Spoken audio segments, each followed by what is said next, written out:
¿Qué tal, licenciado? Buen día, compañeros. Nosotros somos el grupo A1 y nos corresponde hablar sobre lo que es la NIA 620, que es la utilización del trabajo de un experto del auditor. Los integrantes son Cristian Vázquez, Astrid Paz, Julio Polanco, David Esquite, Wilson Castro, Edgar Basilio y Odilia Morán.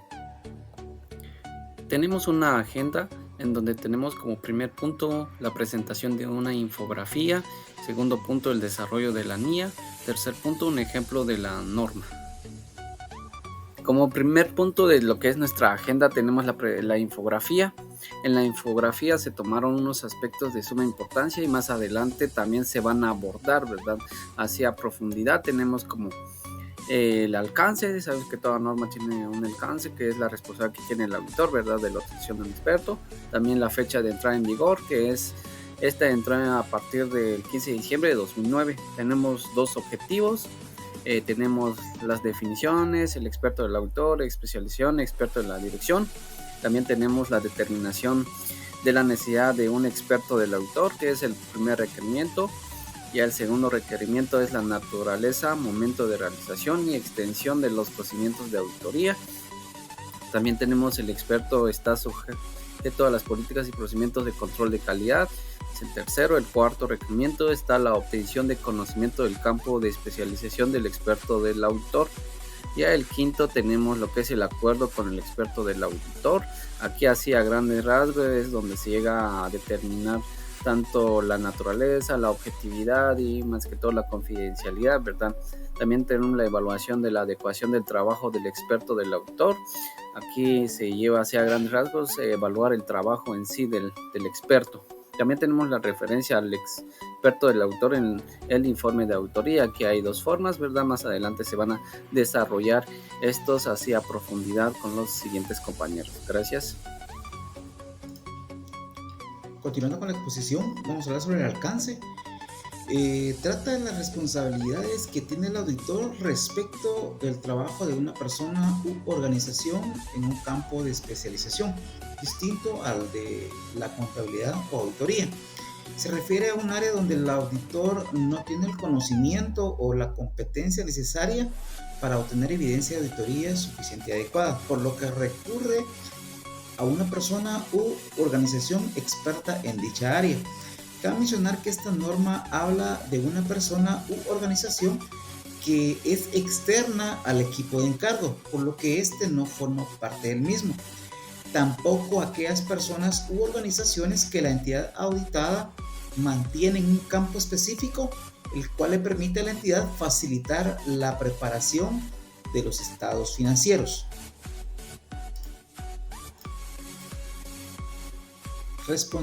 La responsabilidad del auditor respecto a la opinión de la auditoría.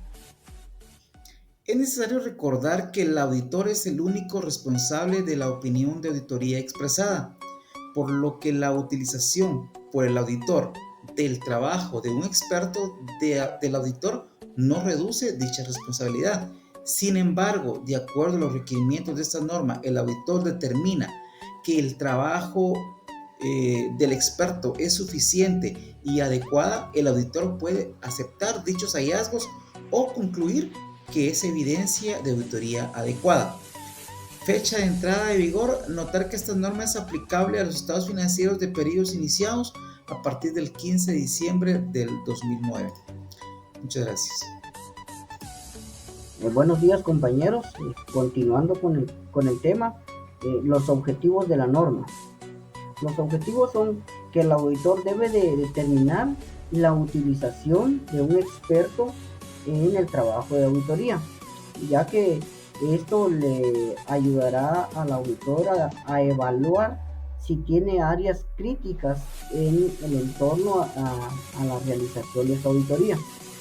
Y en caso de que el auditor utilice el trabajo de un experto, debe de determinar que dicho experto sea el adecuado y que éste cumpla con los requisitos que el auditor identifique para los fines de la auditoría.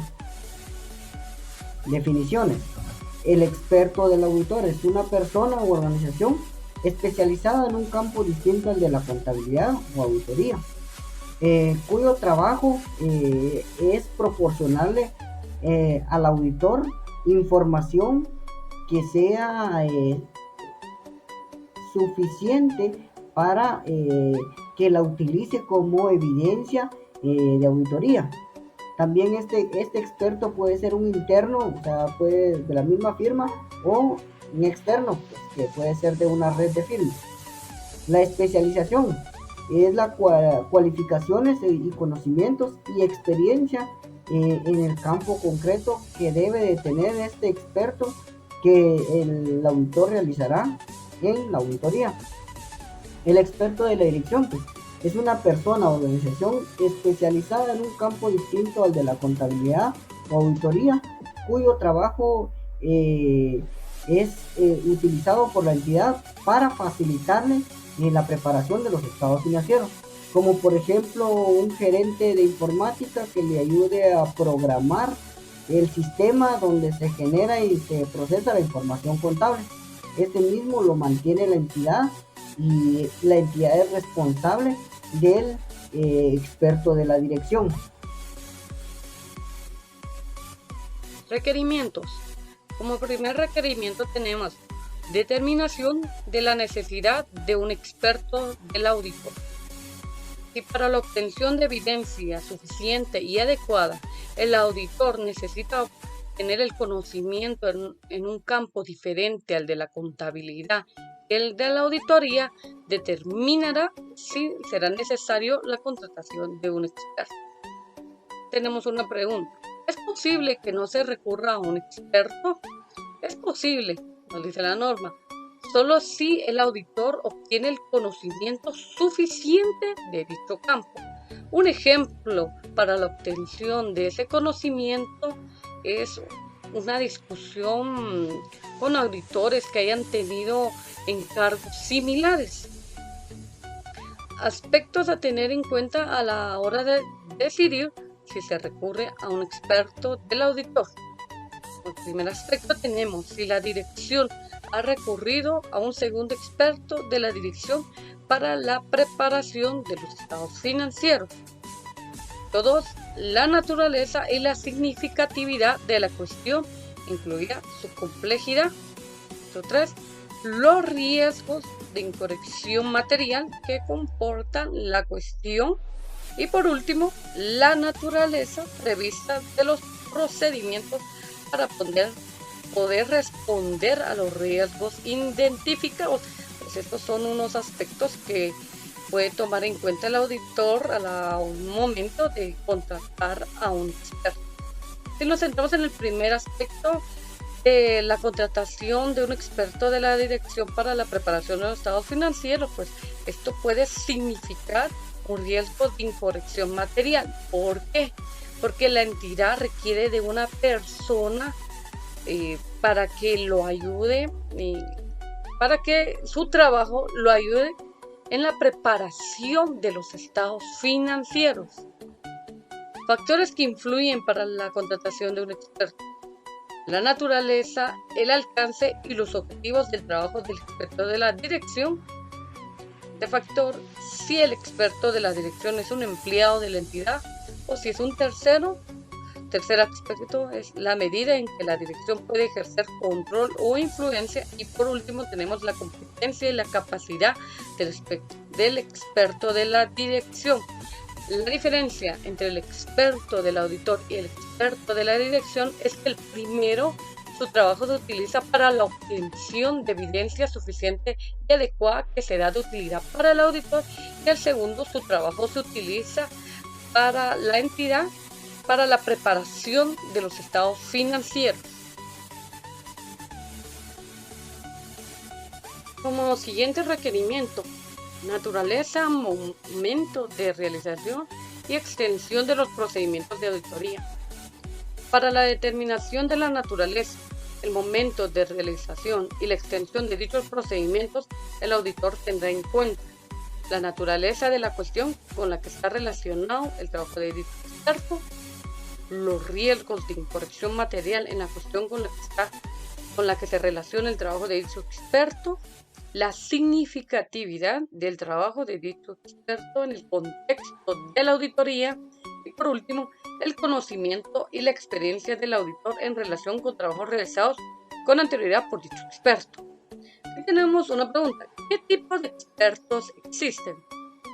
Expertos del auditor existen dos: el experto interno y el experto externo. El experto interno puede ser una persona o socio de la firma de auditoría que se rige bajo las políticas y procedimientos de control de calidad de la firma, que está viene siendo la NIC 1.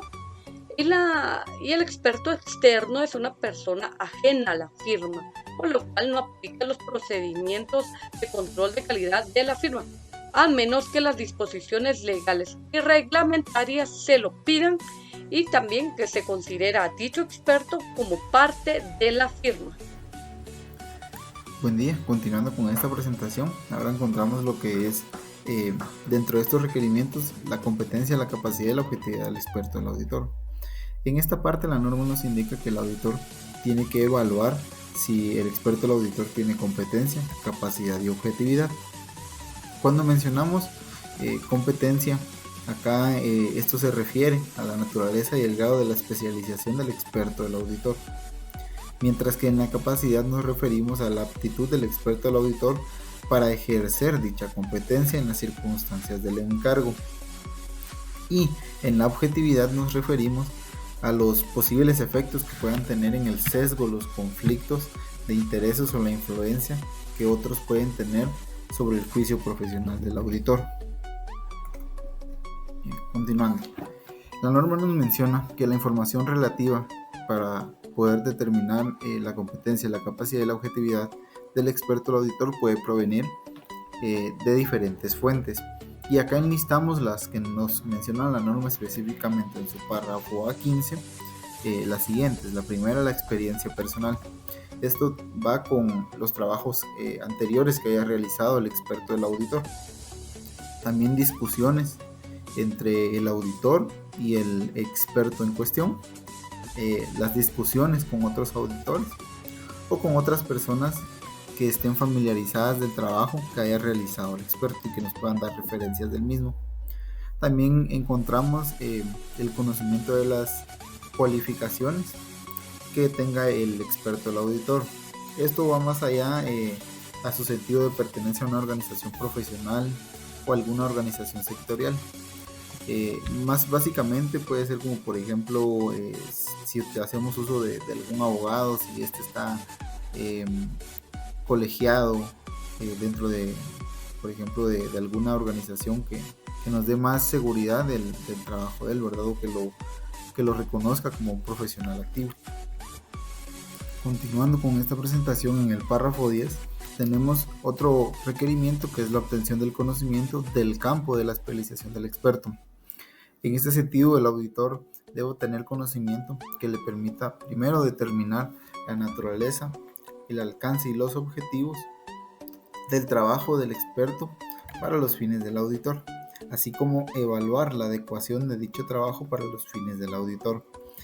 Este conocimiento el auditor puede obtenerlo a través de la experiencia que tenga en la auditoría de entidades que requieran dicha especialización, también en el conocimiento de la formación y el desarrollo profesional en el campo del experto, ¿verdad? Por medio del experto, a través también de discusión con auditores que han realizado encargos similares, o bien con discusiones directamente con el experto del auditor. Encontramos también los aspectos del campo del experto del auditor que son relevantes para el conocimiento del auditor. En el primero punto encontramos el campo del experto, ¿verdad? De acá del auditor tiene que ver si este encierra las áreas de especialización que son o que sean relevantes para la auditoría. También encontramos de la aplicación de normas profesionales o de otro tipo de requerimientos legales o reglamentarios. También encontramos lo que son los supuestos y los métodos que son incluidos en los modelos que utiliza el experto o el auditor. Básicamente acá hay que revisar si estos están aceptados dentro del campo del experto y si son adecuados para los fines de la información financiera. Y por último, la naturaleza de los datos.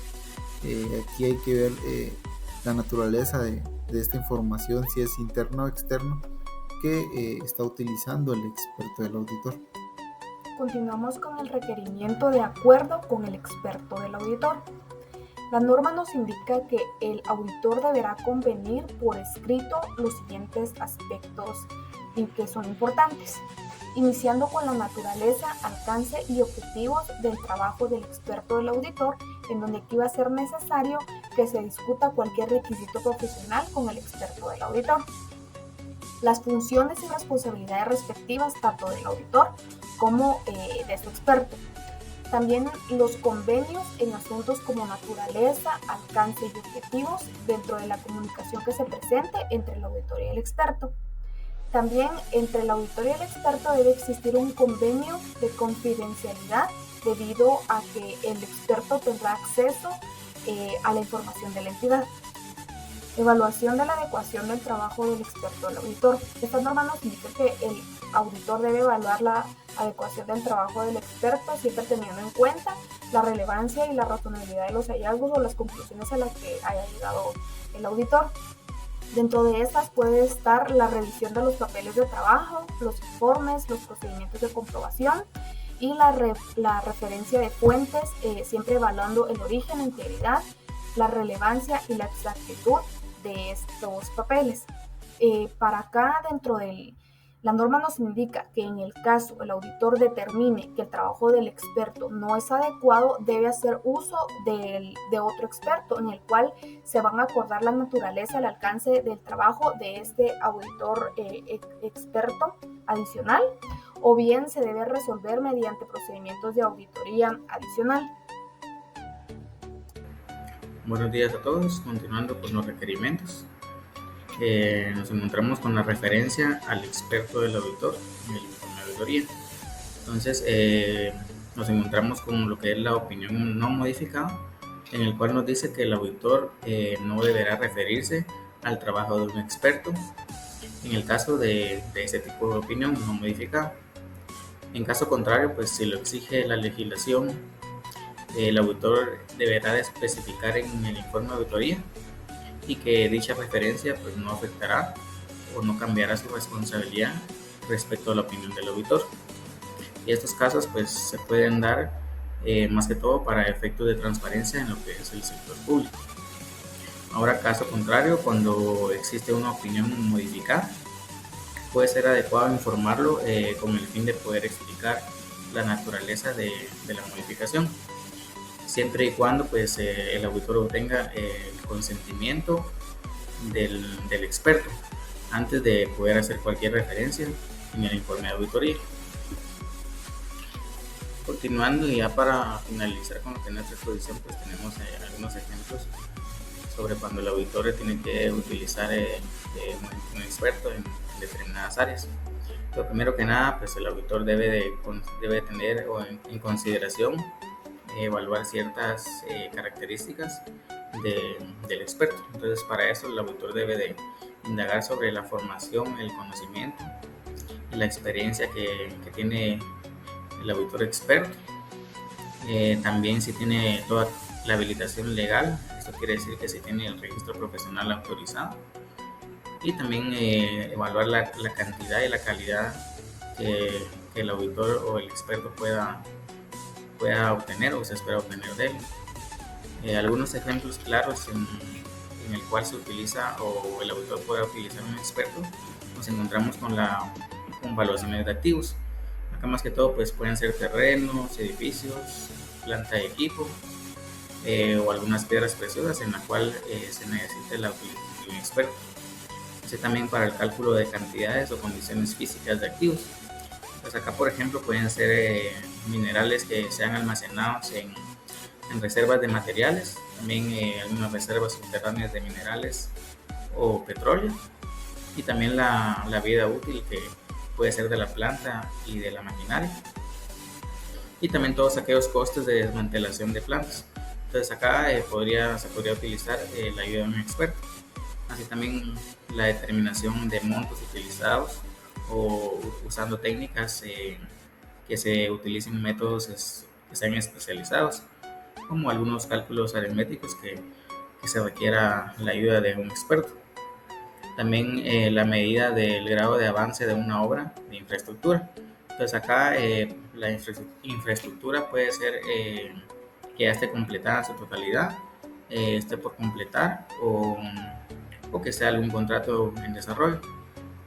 Y otro ejemplo serían las opiniones legales. Entonces acá siempre se puede utilizar la ayuda de un experto para poder tener mejor su punto de vista en lo que son algunos convenios, estatutos o puede hacer algunos reglamentos de acuerdo a la realización de la auditoría.